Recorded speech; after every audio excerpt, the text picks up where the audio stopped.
महाराज जी, ये प्रश्न काफी सारे ऐसे माता पिताओं का है, इन्हीं का नहीं है, कि जैसे बेटे का शादी किया, अभी बहू आई और फिर बहू बेटे के पक्ष में हो गई या बेटा बहू के पक्ष में हो गया और माता पिता से एक रूखापन।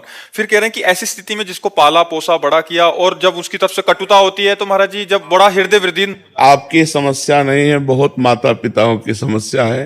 क्योंकि बच्चे अध्यात्म से जब तक नहीं जुड़ते तब तक उनको ये समझ में नहीं आता कि मातृ देवो भव पितृ देवो भव, हमारे माता पिता हमारे भगवान हैं, ऐसा भाव नहीं आता। तो स्वार्थ में बुद्धि मलिन हो जाने के कारण अभी तो आप चल पा रहे हैं तो रूखापन है, और जब चल नहीं पाएंगे तो एकदम विरोधी भाव आ जाएगा। जब आप खाट पर शौच करेंगे ना और उनको फेंकनी पड़ेगी ना, तब गालियां खानी पड़ेंगी।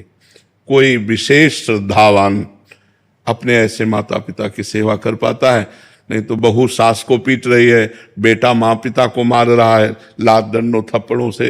तो ये जो अध्यात्म विहीन हैं, जिन्होंने शास्त्र स्वाध्याय नहीं किया, जिन्होंने भजन नहीं किया, तो उनके अंदर एक आसुरी बुद्धि पलती रहती है। आसुरी माने राक्षसी बुद्धि, और उस समय आने पर राक्षसी स्वरूप प्रकट। ये आसुरी बुद्धि है जो अपने माता पिता को मारे पीटे कष्ट दे, उनको गालियां दे। दैवी बुद्धि है कि उनके चरण छुए, उनको भगवान की दर्जा दे और उनका पोषण करे। अवस्था जैसे जैसे ढलती जाए तो वैसे दुलार करे, जैसे हमारा दुलार माता पिता ने किया। बेटा और बहू भी तो एक दिन बूढ़े होंगे। हाँ, देखो, अगर हम अपने माता पिता को कष्ट देते हैं तो हमारे जो पुत्र होंगे वो हमको उससे 100 गुना बढ़ के कष्ट देंगे, क्योंकि वो ब्याज भी तो मिलेगा। तो इसलिए नए बच्चों को ये ध्यान रखना चाहिए कि वो भी किसी दिन माता पिता बनेंगे और वो किसी दिन वो भी बूढ़े होंगे। तो अपने माता पिता के साथ असभ्य व्यवहार नहीं करना चाहिए, आसुरी व्यवहार नहीं करना चाहिए। यार, जिस कोख से पैदा हुए उसको तुम लात मार रहे हो, उसकी आरती उतारनी चाहिए। माता तो देवी है, तो पिता भगवान का स्वरूप है, ऐसा भाव। पर ये भाव तभी आएंगे जब सत्संग सुनोगे, अध्यात्म में चलोगे। अगर अध्यात्म की बात नहीं सुनोगे तो राक्षसी भाव ही आएगा कि चलो किसी अनाथालय में छोड़े आते हैं, फुटपाथ में छोड़े आते हैं, ऐसे। तो हमें लगता है आज हमारे नौजवानों को अध्यात्म श्रवण करने की आवश्यकता है। शास्त्र श्रवण करें, संतों की बात सुने, जिससे समझे तो माता पिता कौन है। माता पिता की आराधना से भगवान विट्ठल आज जो महाराष्ट्र में विराजमान है, वो माता पिता की आराधना से ही प्रकट हुए।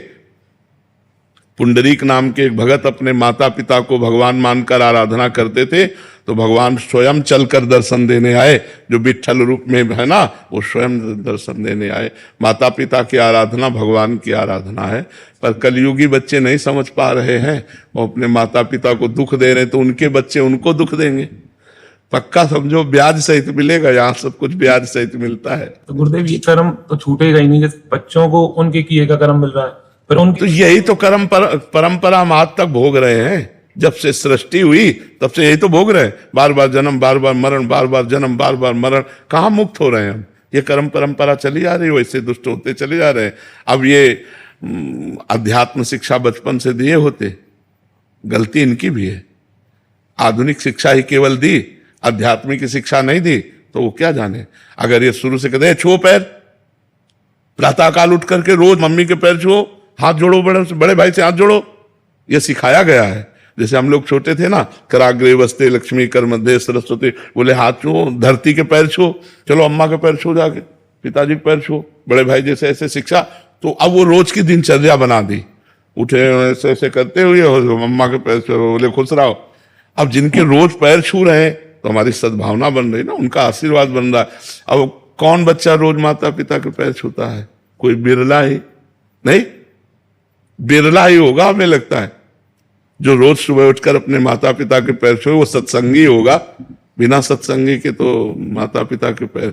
माता पिता को माता पिता मान ले, भगवान न माने, कम से कम माता पिता मान ले, इतनी बड़ी बात है। वैसे तो भगवान का दर्जा दिया गया है माता पिता को।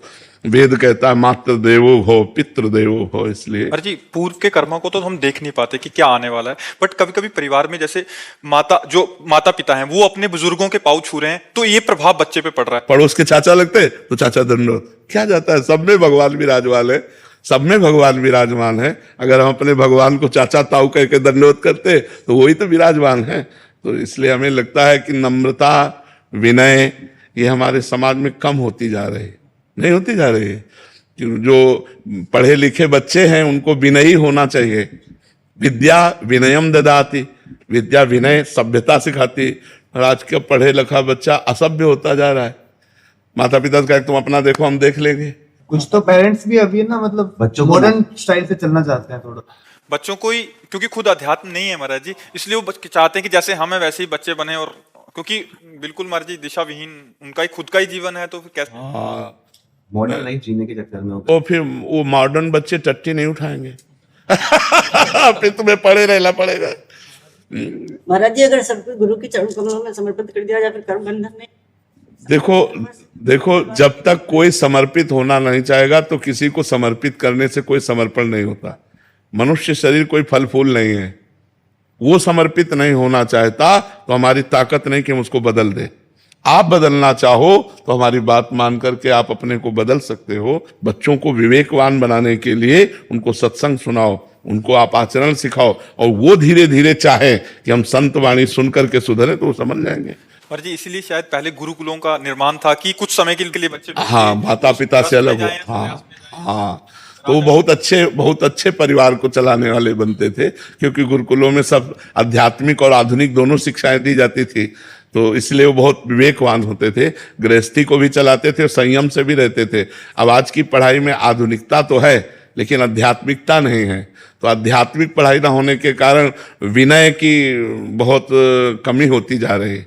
नहीं, पढ़े लिखे बच्चे विनय से बहुत दूर होते जा रहे हैं। नहीं, जितना ग्रेजुएट उतना अहंकार है, उतना, जबकि जितना ग्रेजुएट उतना सरल होना चाहिए कि आप बहुत पढ़े लिखे व्यक्ति की पहचान है सभ्यता, सरलता।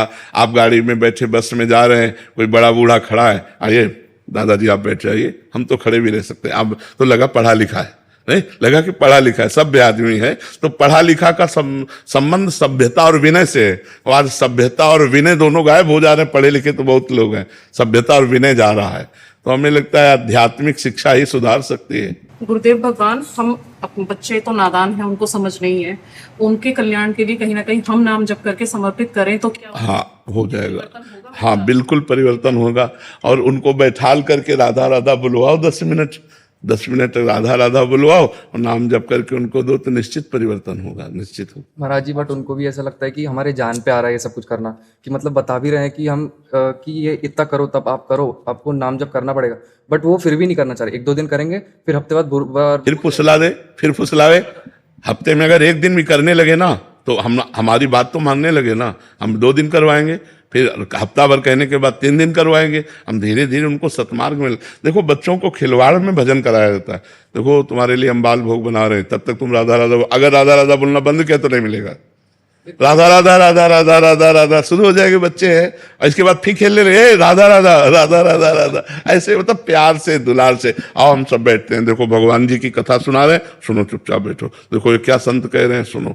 धीरे धीरे धीरे वो अनजाने में उनका सुधार हो रहा है, वो ना जाने तो भी सुधार हो रहा है। जब गर्भस्थ शिशु प्रहलाद को नारद जी ने उपदेश किया तो समझ में आ गई ना।